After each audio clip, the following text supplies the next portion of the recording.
Fridays at the stick. From who's got it better than us to brick by brick. It's always the 49ers way, from off-season to game day. Yeah, we talk back. It's the 49ers Cutback.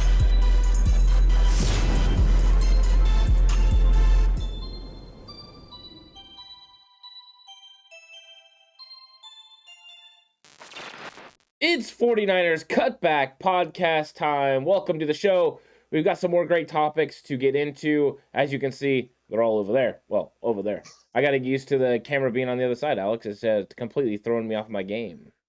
It's still throwing me off my game as well, man. I'm still not 100% used to it yet. But, hey, good news, right?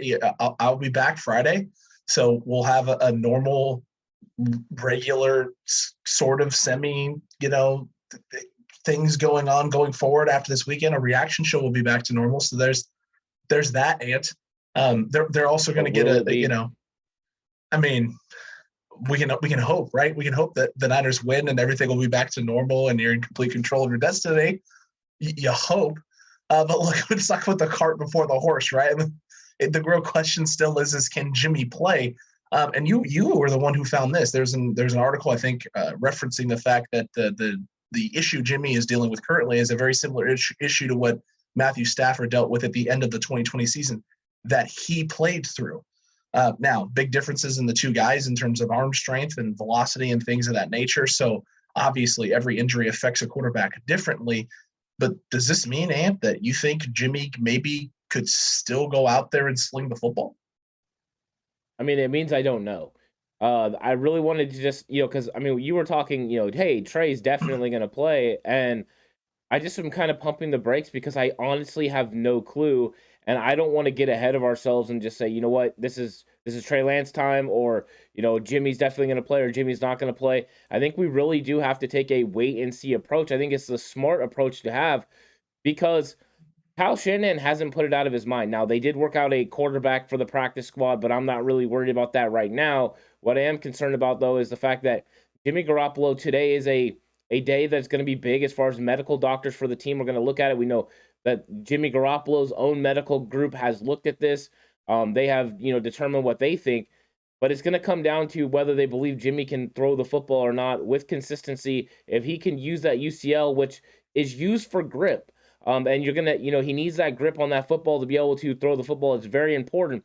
But I think what Matthew Stafford's injury goes to show is, yes, you can play with sort of injury depending on the player, depending on, how much the injured thumb is really injured. And I think at least it makes us pause about going full in on Trey Day. I'm excited about the possibility of Trey Lance starting more, as much as anybody else, just because I want to see how much development he's had since the Arizona game, which was a long time ago. But I always want to make sure that we're just, let's stick to the facts. Let's stick to what we know. And right now, we don't know that Trey Lance is going to be the starting quarterback. And this talk of what Matthew Stafford went through at least wants us to pause, makes us want to pause until we hear from Kyle Shanahan, Jimmy Garoppolo, or these guys, one way or the other, of who the starting quarterback is going to be against the Houston Texans. That's fair, man. It's really easy to get out in front of your skis on this and be one way or the other on this. Obviously, the people who are in the pro Jimmy camp are not happy with some of the people who are in the pro Trey camp, Ant, in terms of the, it's Trey's time. It's finally time for him to go. Jimmy Garoppolo, as some people are referring to him a lot, especially on the Facebook groups. I know, Ant. One game in which he played through an injury and led an almost game-winning drive, or a game-tying drive. I know he played bad early in that football game, but he played well enough late for us to have an opportunity to win a football game. Everyone, obviously, at the drop of a dime, things change. That's how it works with this fan base. That's how it works with a lot of fan bases. I keep trying to have to curtail myself in terms of like wanting to get on the faithful, those faithful anyway, Ant, about this, because I'm witnessing it with a lot of fan bases, whether it's the Seahawks, whether it's Kirk Cousins and the Minnesota Vikings. There's a lot of fan bases that at the drop of a dime, if things aren't going the way the fan base anticipated them to go for the season, are willing to throw players, individuals, coaches under the bus immediately for the struggles of the football team and disregard, maybe the steps or strides that have been made or taken by a quarterback or a player or a coaching staff, up until this point in time. Being human in the NFL is unacceptable, and because these are the 1% of the 1% athletes. But yeah, I think this is the best approach, is that wait and see sort of approach. Let the medical staff look at Jimmy today. Let's see what they get out of this. Let's see what they come away with. Let's see what Jimmy feels, what his doctors and the opinions he's getting, how they feel, and then they're going to make the best decision. Jimmy Garoppolo is weighing a lot of things in his mind. Do I want to be the quarterback in San Francisco in the future? If I do, if you feel you can go, you may need to play through this and win some football games injured if you want to be here long term. Do you not care about that? Is you being able to be healthy, longer in your career, is that more important to you? If so, you may opt for surgery if it's required. You may take this game and rest. There's a lot of factors that weigh into it. Jimmy also doesn't want to let this team down, right? He doesn't want to let his team down. If he feels he can go and he feels he gives the team the best chance to win a football game, and because he feels he's healthy enough, he's not going to want to sit this one out and let the young rook go out there. He's going to want to put the team on his back and his shoulders, and he's going to want to do the work because he's a competitor. And he's someone who, when his back against the wall, has performed very, very well for this football team consistently throughout his time in San Francisco. He's gonna have to prove to this coaching staff that he can get out there and whirl the football around. I'm sure Kyle Shanahan's going to expect him to go out there and throw the football and put on somewhat of a display so he can feel comfortable with it. They're gonna move accordingly with Trey Lance and get Trey Lance ready for this football game, whatever that means. But they need to make the decision at least internally here really quick, whether that is today, or if they've already made that decision, they need to make a decision so that way this team knows how to move forward. Because even though the game plan will look somewhat similar with Jimmy Garoppolo and Trey Lance behind center, it does change in some aspects. There are added aspects you want to add with Trey Lance, some things that he does well, Jimmy Garoppolo doesn't do well, and then there are things that Jimmy Garoppolo does well that Trey Lance doesn't do well. So you have to curtail this game plan to fit whatever quarterback is going to be playing, and then use the pieces that are around them best to prop them up and help them out. It's all about a good coaching game plan, a good situation for you.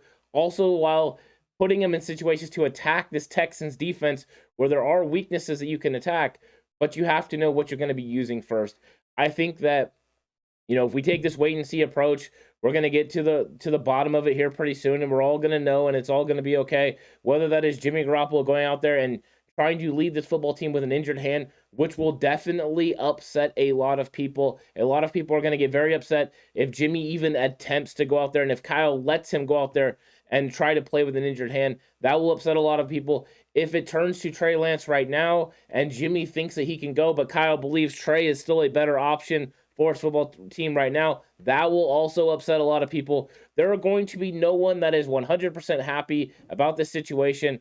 Everyone's going to have some sort of opinion on it. The only thing I know is when it comes to Sunday, all I want from Kyle Shanahan is for him to make the decision that is best for his football team. The best player that can win this football team plays, whether that is an injured Jimmy Garoppolo who can still get it done, or a Trey Lance who he believes is now a better option at the quarterback position. Either way, as long as he decides on the one that is best for this football team, I'm going to be okay with it. Which makes us, and the Cutback crew, that rare breed of fan, Ant, that's allowing themselves to be reasonable in their approach. It's crazy being reasonable and being in the middle, right? Wanting to win with either guy is not necessarily a bad thing, right? I saw a meme the other day, and I wanted to post it on the YouTube page, but I kind of forgot. I got busy with work. It's that meme with the different levels of the brain firing and all its electrical signals. There was the one that was like, barely anything's firing, and it said, Jimmy Garoppolo, wanting Jimmy Garoppolo to start. And then there's the one with Trey Lance, wanting Trey Lance to start and hating on Jimmy Garoppolo. And then it was the other one, and then there was one that was the brains firing and operating at 100%. And it was not caring who starts as quarterback so long as the 49ers win. And it's like, yeah, I mean, that's the reasonable thing. That's the thing that everyone should want, but everyone's invested, right? You're fanatics for a reason. You care about and love this team for a reason. You've gone through whatever you've gone through with Jimmy, and you've either come out the other side as someone who's supportive of him or someone who can't stand the mistakes and some of the things he does. And so you're ready to move on, especially with that new toy, Trey Lance. So we'll see what happens. Today is going to give some insight into the direction this football team is going to go. I don't know if they'll announce anything officially until closer to Sunday, if not on Sunday, like at 2 hours before game time. But you're right. They're going to make a decision here probably today, if not within, before the end of the day, if not early tomorrow, internally in terms of, who the guy is going forward for this team at the quarterback position. And the Niners, like you said earlier, they brought in a quarterback, a guy to work out at the quarterback position. It was quarterback Tyler Bray. They also brought in two punters, Jimmy Smith and Colby Wadman, who I don't think either one of us believe is going to be a punting option for the 49ers, specifically because the NFLPA and the NFL came to an agreement to follow CDC guidelines going forward with all COVID-related issues for players. And I think it's 5 days as long as they're asymptomatic, and then they can come back on the football field. So if you're someone like Wishnowsky who's vaccinated and from all reports is asymptomatic, he's going to be good to go Sunday. Yeah, I think this is big, and it came at a time in the season where you're seeing the numbers for positive COVIDs results go up and up and up, and the NFL and the NFLPA got together and said, this is something we're going to have to curtail. We have a lot of players that are missing football games, and they're not even showing symptoms of this. And so they're making a concerted effort to make sure they put out a good product and that their players are going to be on the field consistently. And so they've made this adjustment, and this is going to be big. Now, the one thing that is interesting from this, too, is there is absolutely no guidelines to when you are back, right? So, like, if Wishnowsky just says, hey, man, my symptoms are gone, I'm good to go, then he's going to be deemed good to go. They did not set a certain, restriction to where, like, oh, well, we hear a sniffle, you can't go now. No, that's not the case. It's kind of an honor system type thing. So I can guarantee you right now, Mitch Wishnowsky will be probably kicking for the 49ers. He'll be punting in the game. There was already an outside chance because he is vaccinated. Now with the new guidelines, I fully expect him to be there. It was still smart for the 49ers, John Lynch, to work out these two punters, have them just in case. You don't know what is going to happen with this. But now that the NFL and the NFLPA have come to this agreement, it means that there's a very good chance that Mitch Wishnowsky, that's his first name, will be doing the punting for the 49ers. And that's a good scenario because even David Campbell brought this up, and I thought this was a good point, Alex. He also is the holder on kicks, and, he does some other things, including place kicking. So all this is going to play a big part into it, but Mitch Wishnowsky being there for the Houston Texans game, small but big in the factor of the 49ers beating the Houston Texans on Sunday. Special teams is a third of the game, man, and if you don't have your holder, you don't have your punter, you don't have your guy who does kickoffs, that could play a huge role in impacting and changing the tide of the football game. And if only his name was Mike Wazowski and he was a top 5 punter in the league, then everything would be fine. But hey, Mitch Wishnowsky, I like him. We'll take him. He's not going to be scaring anybody this weekend, and hopefully with any of his punts, it's going to be nice, hopefully great no 39-yard punts this week. No 39-yard punts. But hey, you know what? Help that, Ant? Special teams, don't let the ball get pinned inside the 10. Let's do that. let's do that consistently. Let's get the ball to the 20, 25-yard line and call it a day. But the Niners also protected 3 guys in the practice squad, Ant. One of these names isn't going to surprise anyone, Ant, because he's been protected, Sudfeld. I think, every week. It's correct. It's quarterback Nate Sudfeld. Linebacker Curtis Robinson was also protected, and defensive end Alex Barrett. I think that's the second time that we've heard that name get protected on the practice squad list. So 3 protected players for the 49ers, making sure that, number one, the guy who's been playing quarterback since the offseason and learning the system under Scangarello and spending a lot of time with his team is available in case there's an issue with Jimmy Garoppolo. You don't have to worry about it. You have Sudfeld down there. And then a linebacker, because you've been thin at the linebacker position, and with Azeez, not being able to be on this team, be able to go out there with this group and play, you may need that extra body out there in space. And also, I think the fact that Tyrell Adams, they've brought him up twice. I think they brought him up once already, correct, from the practice squad? Yeah, they have. Yeah, so if you bring him up again, if you bring him up again, he has to stay. Yeah, I mean, they're going to consistently go through players on the practice squad. They've been talking about this. I heard John Lynch talking to Matt Miyoko about this on NBC Bay Area, their game plan, game show. They were just talking all about the fact that he's been rotating through the practice squad just like they're supposed to do. You have to keep bringing in new faces and using those guys accordingly. So the guys that they're protecting are guys who could contribute to this roster. Not just now, but maybe, in the playoffs, if there's an injury or whatever. Alex Barrett, somebody we're familiar with for the last couple of years. He's been a 49er that has made a lot of strides and improvements off the edge as an edge rusher, and the 49ers have been making great strides from the edge with these edge rushers, not just playing on the outside, but playing on the inside. He makes sense. And of course, you have to protect Sudfeld because depending on what happens with Jimmy Garoppolo, if Jimmy Garoppolo is indeed done for the year, you'll see Nate Sudfeld be, elevated to the active roster. He will become the backup quarterback. But once again, you got continuity in this quarterback room. This was something that the 49ers addressed during the offseason. You had the worries about Jimmy Garoppolo's health. That was worry number one when it came to Jimmy Garoppolo. Not his skill set, but his injury proneness. You had to make sure that you could take care of him in case something happened. You went out and you got a far better quarterback to play backup to him in Trey Lance. The ability is off the charts. All he had to do was get, his skill level to match what he knew about this offense and be able to institute it in games. We're hoping that 15, 16 weeks of the regular season, him seeing film, seeing how Jimmy Garoppolo's played, having some experience himself has put him in a prime position. But Nate Sudfeld has been the veteran of the room. He's been helping Jimmy Garoppolo. He's been helping Trey Lance. He can continue to do so. So that continuity is going to be big, especially if Trey Lance is called upon to be the starting quarterback for the remainder of the season. 100%. This has been something they've done all year. They don't hesitate to protect Nate Sudfeld week in and week out. And you have to protect him week in and week out because number one, he spent a lot of time here. He knows the system, so you don't have to bring in a new guy to teach. Something that has happened to a lot of teams. I mean, look at the Baltimore Ravens are a perfect example of that. With the injury to Lamar Jackson, the COVID situation last week, Tyler Huntley, they had to turn to Josh Johnson, who, if you remember correctly, spent time with the Jets earlier this season. He has been on a lot of rosters this year. Josh Johnson has, from the 49ers early in the year to the Jets, now all the way to Baltimore with the Ravens. So you want to have that guy down there that you've protected, that knows your system, that is ready to get called upon in case something happens. Kyle Shanahan knew this.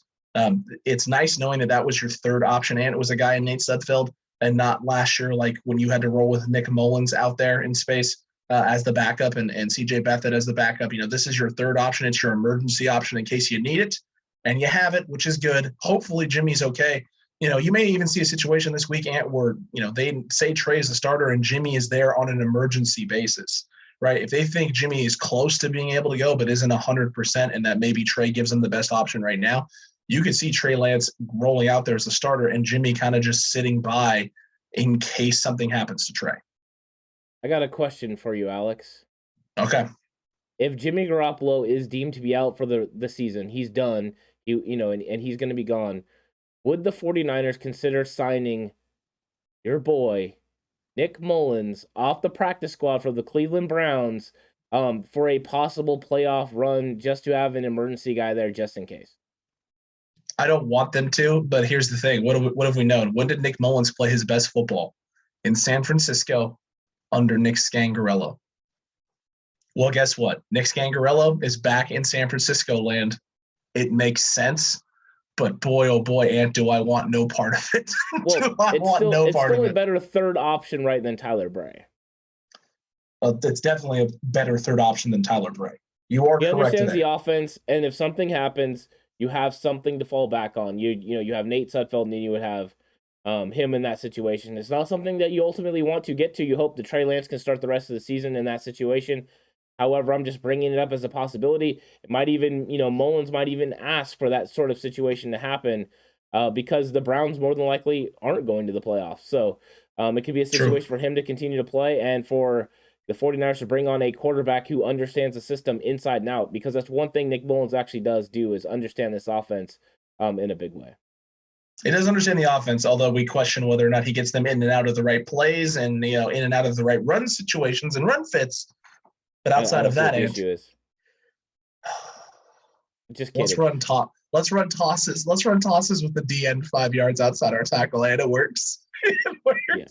I mean, it works when Raheem Mostert just runs around him. So it's true, but when you don't have Raheem Mostert, and it seems to be a little difficult. I don't know. It's almost like that speed matters or something. It means the speed means something.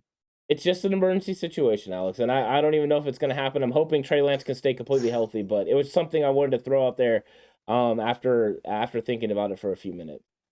It's a fine question to ask. It's definitely something to think about because it very well could be something that impacts the 49ers. But now we got a little bit more somber news and something we just wanted to bring up and just I guess turn some attention to, and that is the sudden passing of John Madden. They don't really know quite yet what happened. It was unexpected. I know that Madden documentary had just come out. So this was definitely not something they thought was happening anytime soon, but he passed away, I believe, at the age of 85. And this is a guy who did a lot for the game of football. You can, people are going to feel whatever way they want to feel about him as a coach and as an analyst. There's some people who loved him as a coach, some people who hate him as a coach, some people loved him as an analyst, some people who hate him as an analyst. But, the Madden video game franchise, everything that did, bringing the game of football into the household, even more so than it was, and really helping to, take this sport kind of to the next level. He definitely helped pave some of that path, and made it a lot easier for a lot of people to enjoy the game in a variety of different ways.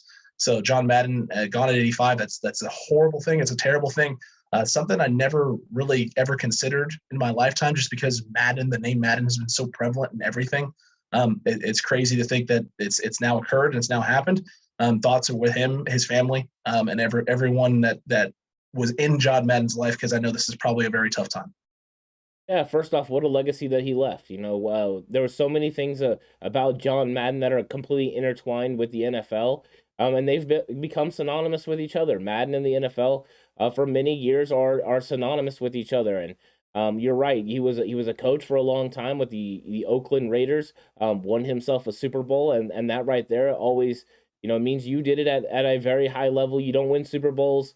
I've said this for a long time. You don't go to Super Bowls as a coach unless you were a good football coach. It doesn't mean you were the greatest coach, but it does mean you were a good football coach. And he coached in the NFL for 10 years, and he had a very good record. In fact, the highest winning percentage of any coach in NFL history. So he did his thing, and then when it was deemed possible, he definitely changed the approach of how you looked at football. Whether it was a turducken and the things that he did on Thanksgiving, the fact that he was getting the turkey and the duck and the bam. Yeah, 100%. The way that he called games is different than anyone else. There's never going to be anyone like him. That tandem of him and Summerall was one of the best tandems probably to ever work as analysts and to cover football games in the NFL. So the one thing that we'll say about his legacy as well is the fact that Madden itself is taking on a life of its own. I'm not even sure some of the kids even know who Madden is besides the video game.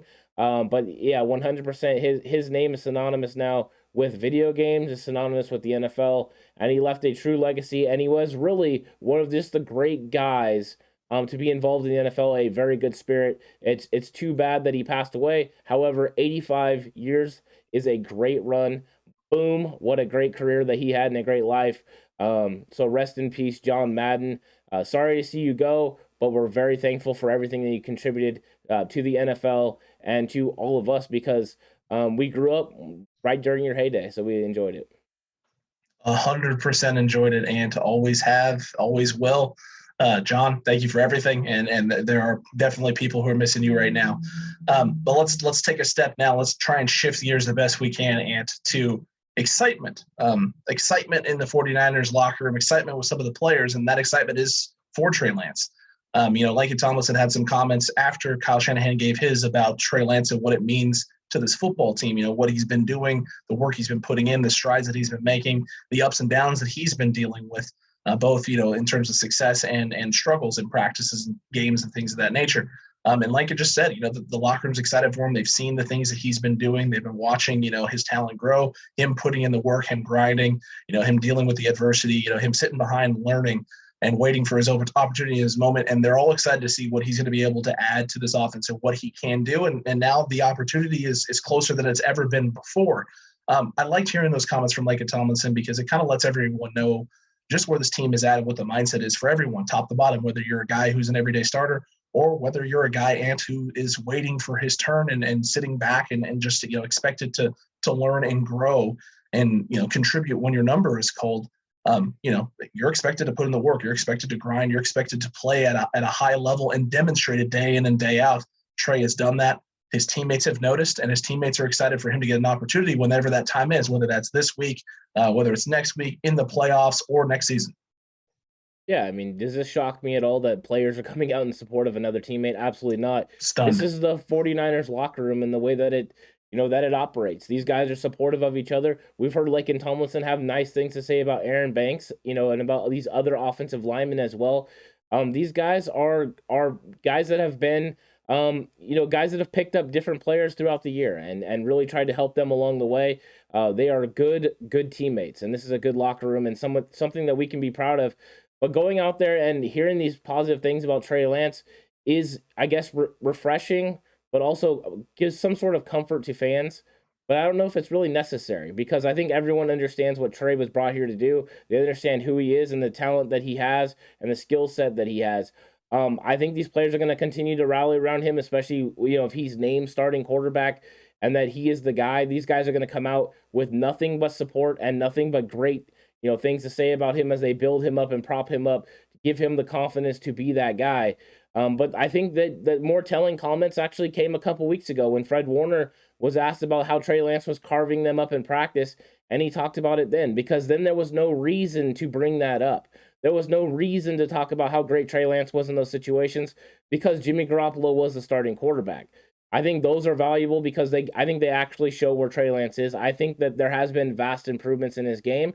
I think he's showing improvement in practice, and I'm hoping those things are going to show up on the field, but we won't know until he actually gets out there in the game and the bullets start flying. But I think these players have confidence in Trey Lance? Yes, I do. Do I think that Trey Lance can get it done to a level to be able to win football games in the NFL? Yes, I do, because I have seen him play against Arizona, and that was at the time one of the best teams in the NFL, and he proved that he can hang in there. So he can definitely beat the Houston Texans on Sunday. But I think these comments are kind of going to be more par for the course, and we can expect to hear more and more as the week continues to roll on, especially if Jimmy Garoppolo is officially out. Agreed. That is definitely going to be something you're going to hear a lot of if Jimmy is out. Guys coming out in support of their quarterback, because he would be their quarterback at that point in time. There would be no Jimmy Garoppolo. There is no going to someone else. It's Trey Lance. Trey Lance has got to get the job done, and Trey Lance would be expected to take care of business. Now, Antonio Rosales, he's a guy who's been back and forth on the channel a lot. He had actually a really good question at the end of yesterday's daily episode. He asked if the Niners were to lock up a playoff spot before week 18. They win this weekend, the Saints were to lose, and a couple other teams were to lose, and the Niners were officially in the playoffs. Should they rest the starters week 18? I thought it was a very interesting question, because I feel this is going to be a question that is going to be split in the fan base, because with all the injuries that have been piling up and some of the positions being dinked up, a lot of people are going to be like, yes, of course, rest these guys. You have nothing to play for. You're in playoffs, right? Whether you're the 6th seed or the 7th seed, does it really matter? Is it that important? Where do you sit on this? Where do you feel on this? If that were to happen, should the Niners rest up heading into week 18 with a Rams team that's probably going to be doing the same thing? Or do they need to just roll this out and let Trey, especially if Trey's a quarterback, get reps with the starters and try and get yourself into rhythm going into playoffs? All right, so first let me lay out the playoff situation. Number one, if the 49ers win and the Saints lose, the 49ers do lock up a playoff spot. They will clinch a playoff spot. In that case, like you said, whether it's 6 or 7, you can take that into consideration. If the 49ers win, the Saints lose, and the Eagles lose, the 49ers will lock up the 6th spot in the playoffs. The reason I bring this up is because, to me, it makes sense about who they're going to be playing. Because if they're sitting in that 6th seed and they're going to be playing the Rams in week 1 of the wild card, the way you approach week 18 might change, because you're going to be playing a team back-to-back. If you're sitting in the 7th seed and you could possibly be playing the Tampa Bay Buccaneers, it might play a different role. Number one, is Trey Lance going to be your quarterback? Because if Trey Lance is going to be your quarterback, you might want to put him out there with the first team at least for a little while to get reps in a game and get some more game situations against a NFL caliber defense. That is number one. You also want to make sure you're keeping your rhythm as you're moving forward. Do you want to protect these players? Absolutely. So you might approach this more like you would a dress rehearsal preseason game, where you're going to be playing your starters for a little bit, and then you're going to move on, to your backups and make sure you rest all your guys. So I think there's a lot of factors that play into it, and I think it all starts with their positioning first and the team that they are going to be playing. If for some reason they walk out of Sunday and they're sitting there at the 6th seed and they know that they're going to be playing the Rams, I could see them resting more players against the Rams unless Trey Lance is the quarterback, and then I pretty much detailed what I was going to say about the preseason, the dress rehearsal. But I think there are factors that have to play into it, so I can't give you a straight answer until we know what happens in week 17, what's going to happen in week 18. I agree with you on that. And that's why I thought it was such an intriguing thing, because I think a lot of people, it's pretty clear cut. It's yes, you're resting, or no, you're playing. And I think you and I both feel it's not any of those things, right? It's still to be determined. who's the matchup, who are you playing, who's the quarterback, because Trey would have at this point only have 2 games under his belt with the starters. So yes, it's slightly beneficial to roll out there with your starters for a little bit with Trey Lance and give him an opportunity to continue to develop chemistry and rhythm with your starting group. That kind of makes sense. It doesn't not make sense. And yes, you'd be putting guys at risk, but you're putting the team at risk and Trey at risk of not being able to perform in the playoffs if he, doesn't have that chemistry and that sense of I know where guys are going to be and I know how to get the ball to these guys in space when the pressure's on. So there's always that definitely plays a factor. And I think you're right. I think the wait and see approach is the approach you need to take. Surprising it doesn't seem to matter what the situation is, what the the urgency of the situation. We tend to be very down the middle with our approach here, which is you wait and see, let the information come out. Once you have the information, then you make your informed decision. And the best part is you and I differ a lot of the time on what the decision actually is that should be made. You and I don't always necessarily agree on what route you should take or who should be the guy or what we should or should not do. But once you have the information, right, you can make a very informed decision. And then it's also easy to understand where you're coming from and why you're thinking that. Yeah, 100%. I mean, I think you're always trying to make the best decision you can with all the information you have. And why make a decision before you have all the information? I think there are too many things that, are still up in the air. I think Kyle Shanahan probably has a lot more information than we do right now. He probably has a very good idea of what's going to happen with Jimmy Garoppolo and Trey Lance, which are things that I don't know for sure yet. I know I can tell you what I'm reading, what people are saying is the case. But I don't know if that is fact, and I'm not going to go on anything and say that it's fact until it actually becomes fact, and it won't become fact until Kyle Shanahan steps up there and he says, Trey Lance is going to start on Sunday or Jimmy Garoppolo still has a chance to play. Of course, Alex, if he says Jimmy Garoppolo has an outside chance to play on Sunday, me and you might waver a little bit and think, okay, this is probably going to be Trey Lance after Kyle Shanahan's words along the way. But yeah, I think that there's a lot of factors that always play into these decisions, and you have to wait and you have to figure it out. And plus, you're also talking about other teams and other games that you're waiting for information on, because we don't know if the Saints are going to lose. They're going to have players back from COVID-19. We don't know if the Eagles are going to lose. I mean, we do know they have Miles Sanders who has a broken hand. How is that going to affect their run game? There are changes there, but if the football team beats the Eagles, and the Saints, don't get the job done, the 49ers with a win over the Houston Texans will be sitting in the 6th seed, and it could be all she wrote, and you could be locked into the 49ers versus Rams if the Rams go ahead and get a victory. And then there's a lot less to decide, and probably looking at a lot of the backups playing, resting key players. But wouldn't it be interesting to see Trey Lance be able to play against the Los Angeles Rams 2 weeks in a row? It might give him a better understanding of what he's going to see. 100%. And you got to think for that game, Kyle's going to have the first time you see this 49ers team against the Rams, if Trey Lance is under center, you're going to see a game plan that is not going to be at all what the game plan will be the second time around. So Kyle is going to, if that's the case, he is going to have something up his sleeves. But if you're the 49ers, right, you can't get too far ahead of yourselves. You have to focus on the Texans. You have to take care of business against this team that has taken care of 2 young quarterbacks in back-to-back weeks, and they've won 2 straight and handily. 30 points against the Jacksonville Jaguars.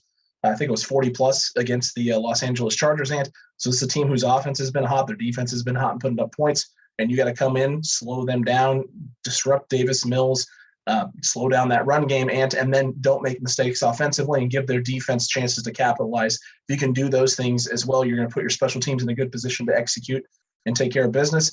But we'll dive into that even more in-depth Saturday during the game plan video, so make sure you're subscribed to the channel if you haven't already. Hit that like button as well for this video and that notification bell, and let us know in the comment section down below what you thought about all of this. Are you excited about the possibility of Jimmy Baby being able to play, or is it, oh, no, heck no, Jimmy's got to go? Like, is that where you're at? And if so, let us know in the comment section down below. Because there's a lot of people who feel a lot of different ways about this quarterback room, and there's a lot of ways to discuss it and slice it up and conversate about it. So let's have those conversations. Yeah, I mean, all year long, this has been, one of the biggest and hottest topics in 49ers land and on 49ers Twitter is this starting quarterbacks. I think there is some fatigue. I think there's a lot of people that are tired of hearing about it. I know I was one of them that was tired of hearing about it just week in and week out. I think now that this situation is upon us, though, we have to discuss it. We have to talk about it. The conversation is real because it's present and it's a real decision that needs to be made. Can Jimmy Garoppolo work through a thumb injury? And is he at that point still a better option than Trey Lance? This is going to be up in the air. And ultimately, if Jimmy Garoppolo does play, it's going to be his play on the field that make people decide whether they should trust Kyle Shanahan on how he approaches an injury with Jimmy Garoppolo. But I do believe it would be telling if a injured Jimmy Garoppolo with an injured thumb still went out there and played over a very healthy rookie in Trey Lance. Would that mean Trey Lance isn't ready to take the helm, which, is been up in the air? We haven't got to see him since the Arizona game. It's going to be an interesting conversation all week. I'm curious if we're going to get a definite answer from Kyle Shanahan today. If we do, then we're going to know where we're headed. If we don't, there's going to be more speculation, more conversation, and you can come right back here to the 49ers Cutback for all of it, because we'll be having more of that conversation all week long as we try to figure out exactly what the 49ers need to do to beat the Houston Texans, so that way they can secure their spot in the playoffs first, and then the overall seed that they want to be later on. But you have to beat the Houston Texans. You control your own destiny right now. Do not let that opportunity slip through your fingers. You can't let it slip through your fingers. You got to take care of business now. You didn't take care of business last week, and now the onus is here. It's here now, this moment. There's no bigger game than this game this Sunday at home versus this Houston Texans team. The Niners know this. We know this. The Cutback crew and the faithful knows this. So let's see what happens. Cutback crew, faithful, we'll see you on the next one. And until then, stay safe. And remember, the right way is always the 49ers way.